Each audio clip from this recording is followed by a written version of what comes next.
Let's not sugarcoat it. AI is already taking over jobs. Not next year, not 10 years from now. Right now. And if you think your job's too technical or too creative to be affected, this video might be a bit of a wake-up call. This isn't about factory workers being replaced by machines. That already happened. This is about white-collar, high-paying, knowledge-based jobs, the kind people used to think were AI-proof. They're not. Let's start with Meta. In 2023, they laid off over 11,000 employees. Then in 2024, another 10,000. That's over 21,000 people in less than 2 years. And while Zuckerberg called it the year of efficiency, here's what that really means. AI is stepping into roles that used to require actual teams of people. Behind the scenes, Meta's been going full throttle on AI development, investing billions into building their own LLMs like Llama and custom AI chips to run them at scale. These tools aren't just cool experiments, they're core business infrastructure now.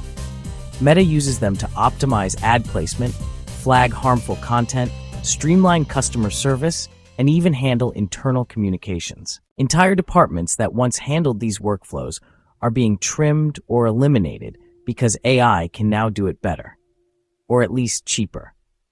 Meta even open-sourced its Llama models, meaning they're actively contributing to and benefiting from a growing ecosystem of developers building AI tools. That's not something you do if you think AI is just a side hustle. And guess what? Wall Street rewarded them for it. Their stock price surged after each wave of layoffs. Investors see AI replacing workers as a good thing because it means lower costs, higher margins, and scalable infrastructure. And Meta is just the beginning. Let's talk about UPS. In early 2024, they laid off 12,000 people. That's not warehouse workers or drivers. It's mostly back office and management jobs. According to their CEO, these roles were being phased out because AI can now handle the work. And that's not a marketing spin. UPS has been using a system called Orion, a powerful AI tool, to optimize driver routes since 2016. That alone reportedly saved them over 10 million gallons of fuel and cut delivery miles by over 100 million annually. Now they're expanding that automation deeper into logistics and management. Forecasting delivery volumes, scheduling trucks, managing warehouse operations.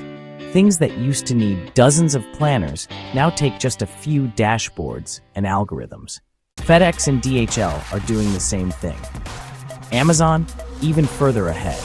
They're already testing drone delivery, AI robots for warehouse stacking, and fully autonomous vehicles for long-distance transport.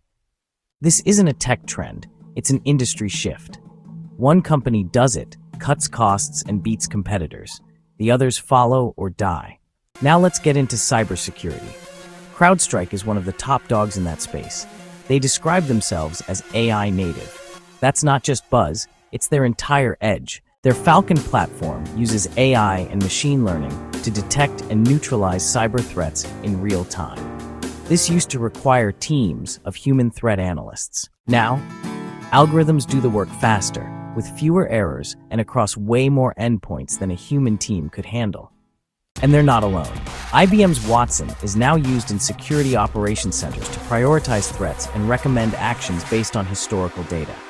Microsoft's Security Copilot combines OpenAI's GPT models with Microsoft's threat intelligence to act as a digital copilot for cybersecurity teams, meaning you need fewer humans in the loop.